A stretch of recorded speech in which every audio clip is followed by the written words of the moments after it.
주 예수 내 맘에 들어와 계신 후 변하여 새 사람 되고. 인생을 살면서 우리를 가장 큰 충격으로 빠뜨리는 것이 있다면 아마 그것은 배신일 것입니다. 우리는 배신자를 가장 경멸하죠. 배신자. 국가는 반역자를 가장 큰 죄목으로 다스립니다.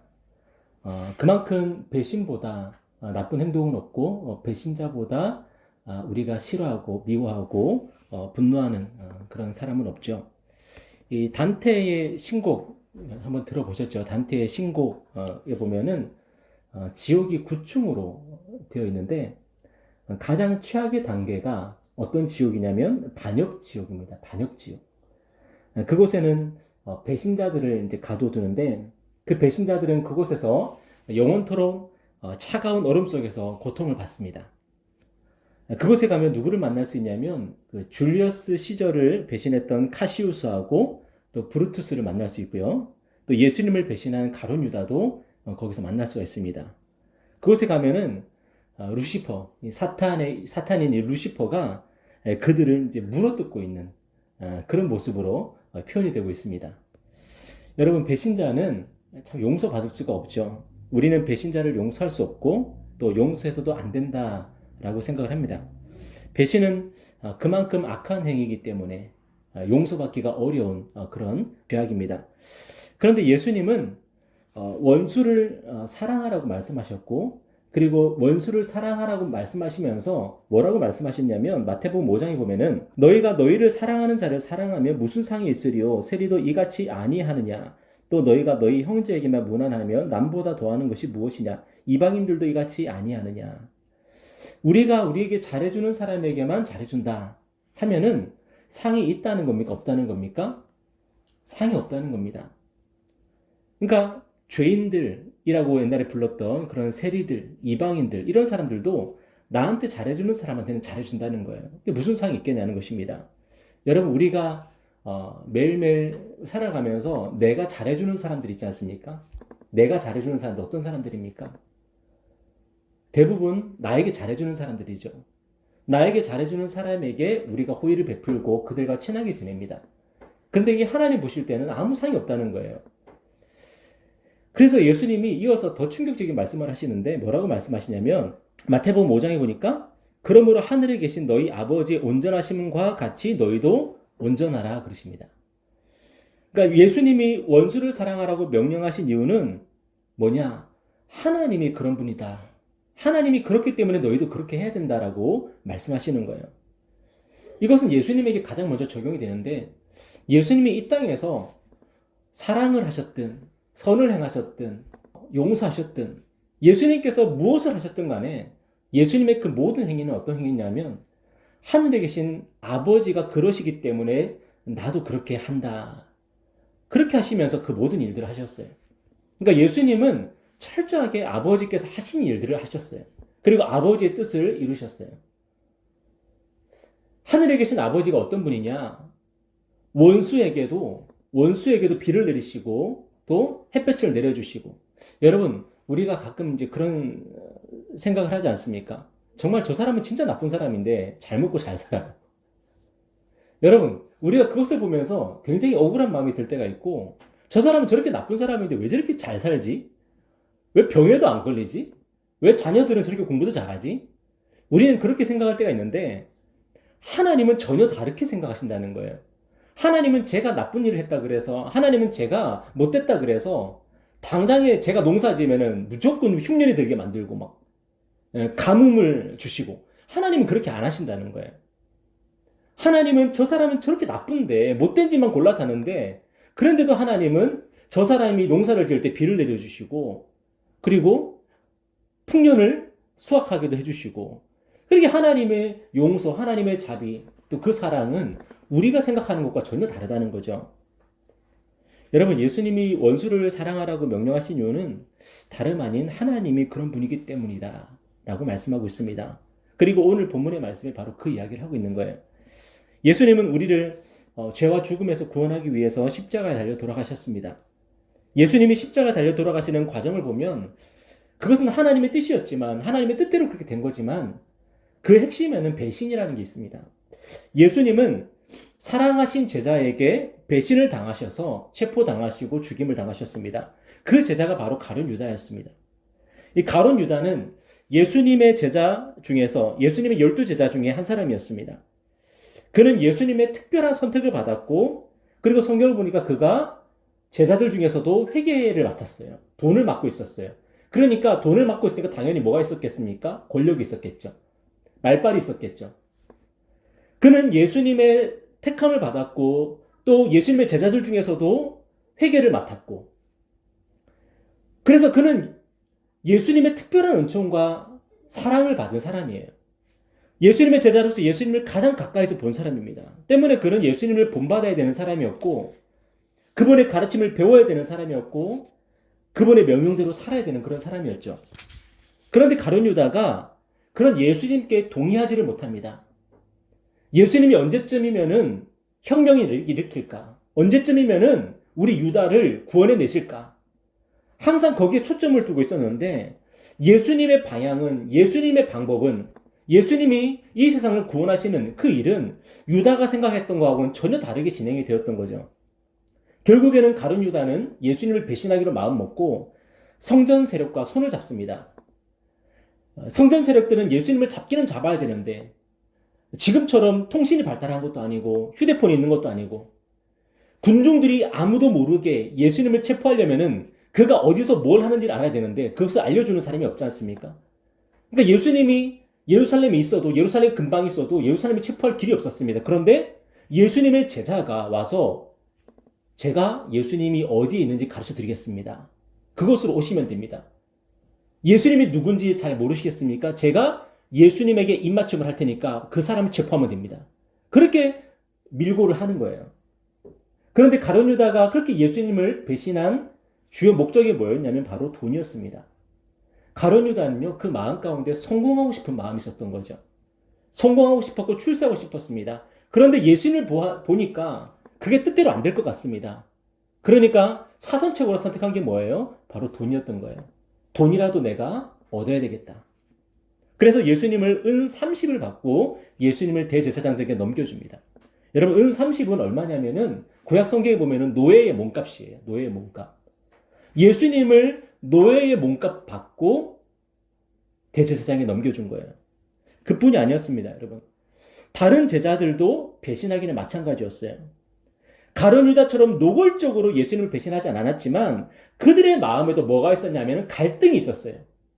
나중에 예수님께서 제자들과 식사를 하시면서 그렇게 말씀하십니다. 너희 중에 하나가 나를 팔리라. 그때 제자들의 마음이 어땠냐면은 굉장히 갈등을 합니다. 혹시 접니까? 그들의 마음은 가룟 유다와 정도는 달랐지만 가룟 유다처럼 예수님에 대한 확신이 점점 사라지고 있었고 그들의 마음에도 여러 가지 갈등들, 고뇌가 있었던 거예요. 나중에 그들은 결국에는 어떻게 합니까? 예수님이 체포되시니까 예수님을 버리고 도망가지 않습니까? 예수님에게 희망이 완전히 사라지니까 그들은 예수님을 포기해버립니다. 예수님 버리고 다 도망가 버립니다. 그 중에 베드로는 어떻습니까? 자신은 결코 예수님을 배신하지 않을 거라 그랬고 다른 제자들도 동시에 그렇게 얘기했습니다. 그런데 그들은 예수님을 버리고 도망쳤고 베드로는 예수님을 3번이나 저주하고 부인했습니다.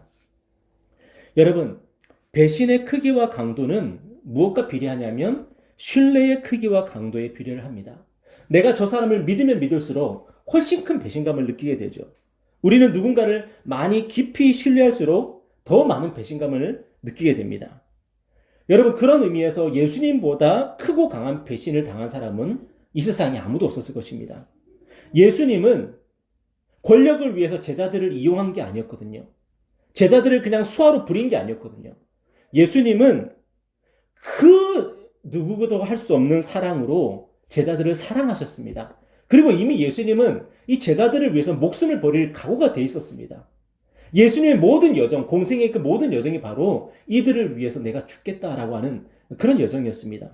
그런데 제자들은 어떻습니까? 이미 예수님을 부인할, 예수님을 배신할 이미 그런 마음의 준비가 다 되어 있었던 거예요. 여러분, 오늘 본문의 예수님은 이 모든 것을 알고 계시는 예수님이에요. 너희 중에 하나가 나를 팔 것이다. 그리고 너희들은 나를 다 버리고 도망갈 것이다. 예수님의 눈에 들어온 제자들의 모습은 전부 배신자의 모습이에요. 그런데 예수님이요, 이 모든 것을 알고 계신 예수님이 오늘 본문에 보니까 뭐 하고 계십니까? 제자들을 유월절 만찬에 초대하세요. 제자들을 유월절 만찬에 초대하셔서 제자들을 먹이세요. 여러분, 혹시 나를 배신한 사람과 함께 식사를 해본 적 있으십니까? 나를 배신한 사람과 함께 식사를 하는 거 굉장히 힘들죠, 그죠? 그런데 나를 배신한 사람을 식사 자리에 초대하고 그를 위해서 음식을 마련하고 그에게 먹이고 그를 마시게 하고, 여러분, 그 보통 힘든 일이 아닙니다. 우리 인간들은 거의 그런 일을 하지 않죠. 근데 예수님은 자기가 직접 장소를 준비하시고 제자들을 식사의 자리로 초대하셨습니다. 예수님은 배신자들과 함께 식사를 하셨습니다. 그리고 가룟 유다와 함께 그 빵을요, 가룟 유다와 함께 그 초에 찍으십니다. 여러분, 얼마나 섬찟합니까? 나를 팔 사람, 나를 죽음에, 나를 순환에 넘겨줄 그 사람과 함께 동시에, 여러분, 우리 같으면 뭐예요? 삼겹살 먹다가 고기를 동시에 그 초장에 같이 찍는 거예요. 여러분, 그 예수님의 마음이 어땠겠습니까? 그렇게 섬찟한 상황 속에서, 무시무시한 상황 속에서 제자들과 함께 식사하시면서 나중에는 무엇을 하시냐면은 예수님의 제자들에게 빵을 나눠주십니다. 그리고 포도주를 나눠주십니다. 그러면서 뭐라고 말씀하시냐면은 이 빵은 내 몸이다. 이 잔은 내 피다. 그렇게 말씀하십니다. 여러분, 배신자들을 식사 자리에 초대하는 것도 정말 힘든 일인데 그 배신자들에게 나의 몸을 나눠주고 나의 피를 나눠주는 것, 여러분, 이게 가능한 일이겠습니까? 예수님은 유월절 만찬에서 제자들, 또 다른 이름으로는 배신자들, 그들에게 유월절 양고기가 아니라 자신의 살과 피를 나눠주시면서 유월절 어린 양으로서 그들에게 새 언약의 어린 양이 되셔서 그들을 새 언약으로 초대하시고 그들을 새로운 백성으로 만들어주시고 그리고 그들을 통해서 교회를 세워나가셨습니다. 여러분, 예수님은 하늘에 계신 아버지가 온전하신 것처럼 온전하신 것이 무엇인지를 이렇게 몸소 보여주셨습니다. 제자들을 사랑하셨지만 제자들은 예수님을 배신했습니다. 그런데 예수님은 그들의 배신에 대해서 보복하지 않으시고 오히려 그들을 사랑하시고 끝까지 사랑하셨습니다. 그리고 그들에게 자신의 살과 피를 나누어 주셨습니다. 여러분, 예수님은 배신자들을 보시면서 오늘 본문에 보니까 한 가지 굉장히 즐거운 상상을 하나 하십니다. 그게 뭐냐면 오늘 성경 말씀 한번 읽어볼까요? 우리 25절 한번 읽어보겠습니다. 25절입니다. 자, 시작. 진실로 너희에게 이르노니 난 것을 하나님 나라에서 새 것으로 마시는 날까지 다시 마시지 아니하리라. 여러분, 이 끔찍한 식사 자리에서 이 배신자들에게 자신의 살과 피를 나눠주시면서 예수님이 어떤 즐거운 상상을 하시냐면은 이 제자들과 함께 하늘나라에서, 하나님의 나라에서 이 만찬을, 이 즐거운 만찬을 다시 함께 나눌 그 즐거운 상상을 하고 계십니다. 어쩌면 예수님은 그 즐거운 상상을 하시면서 이 제자들의 배신과 그 이후에 당할 모든 고난을 이겨내시는지도 모르죠. 여러분, 우리가 서로 사랑하지 못하는 중요한 이유가 뭡니까? 바로 배신에 대한 두려움 때문입니다. 염려 때문입니다. 예수님은 그들이 나를 배신하고 제자들이 나를 배신하고 이 가룟 유다가 나를 대제사장들에게 팔아 넘길 것을 다 보고 계십니다. 보고 계시면서 어떻게 하십니까? 그들에게 식사를 대접하고 자신의 살과 피를 내어주시면서 그들을 하나님의 나라의 공동체에 더욱더 깊이 초대하고 계십니다. 여러분, 예수님이 그렇게 하셨던 이유, 바로 그들을 바라보면서 더욱 즐거운 상상을 하신 거예요. 하나님의 나라에서 이들과 함께 정말로 맛있는 식사를 나누고 잔을 나눌 그 상상을 하시면서 그 일을 하신 거예요. 여러분, 오늘 저와 여러분이 그러한 상상을 하면서 이후에 식사를 나누었으면 좋겠습니다. 우리도 맛있는 식사를 나눌 텐데 거기는 양이 아니라 아마 닭이 있을 것 같기도 하고 그런데 우리가 서로를 바라볼 때에 내가 당장 이 사람에게 내가 호의를 베푼 게 근데 그 호의로 돌아오겠지. 두 배, 세 배로 돌아오겠지라고 하는 기대가 아니라 언젠가 이들과 함께 하나님의 나라에서 즐거운 식사를 나누겠지 하는 그 기대를 가지고 우리가 서로 함께 교제했으면 좋겠습니다. 우리는 평생을 살아오면서 예수님을 배신했고 도망쳤고 부인했고 저주했던 그런 인생이었습니다. 여러분 매일매일의 삶을 한번 되돌아보십시오. 우리도 늘 예수님의 말 안 들었고 예수님의 기대를 저버렸고 또 예수님의 가르친 대로 우리는 살지 않았습니다. 그런데 예수님이 그런 우리를 어떻게 하십니까? 사랑하십니다. 원수까지도 사랑하시는 예수님을 주님이라고 고백하고 그리스도인으로서의 삶을 정말 부족하지만 그렇게 살아가고 있는 얼마나 우리를 사랑하시겠습니까? 가룟 유다와 같고 다른 제자들과 결코 다르지 않은 우리를 위해서 예수님께서 유월절 어린 양이 되어 주셨습니다. 언젠가 우리는요, 예수님과 함께 하나님의 나라에서 성대한 그런 파티를 열게 될 것입니다. 그날 예수님은 그동안 한 번도 마시지 않았던 그런 새 포도주를 마시면서 우리와 함께 건배를 하시게 될 것입니다. 여러분, 서기에 보면은 빌레몬서라고 있는데요.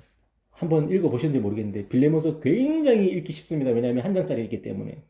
근데 바울은 이 빌레몬이라는 사람에게 편지를 보냈습니다. 그 편지 내용이 뭐였냐면은 빌레몬에게는 오네시모라고 하는 종이 있었는데 그 오네시모라는 종이 주인을 버리고 도망을 친 거예요. 우리가 고대 로마의 법이나 어떤 질서에 대해서 우리는 자세히 알지 못하지만 2000년 전에 로마 제국에서 종이 주인으로부터 도망을 갔다? 여러분, 그건 죽어 마땅한 죄겠죠. 종이 도망갔으면은 그 종은 이제 추노를 보내갖고 이제 그 종을 잡아가지고 이제 때려 죽여야 되는 그런 죄겠죠. 그런데 그 오네시모가 뭐 하나님의 섭리 가운데 이 사도 바울을 만나게 된 겁니다. 사도 바울을 만나서 이 오네시모가 그리스도인이 되었습니다. 그래서 이 사도 바울이 오네시모를 다시 빌레몬에게 주인에게 돌려보내면서 이 빌레몬에게 편지를 씁니다. 그 편지 내용이 뭐냐면 오네시모를 용서하고 오네시모를 주 안에서 형제로 맞이해달라는 거였습니다. 여러분, 이것은 그 당시 문화와 질서, 그 법체계 안에서는 하면 안 되는 일이고 불가능한 일이었습니다.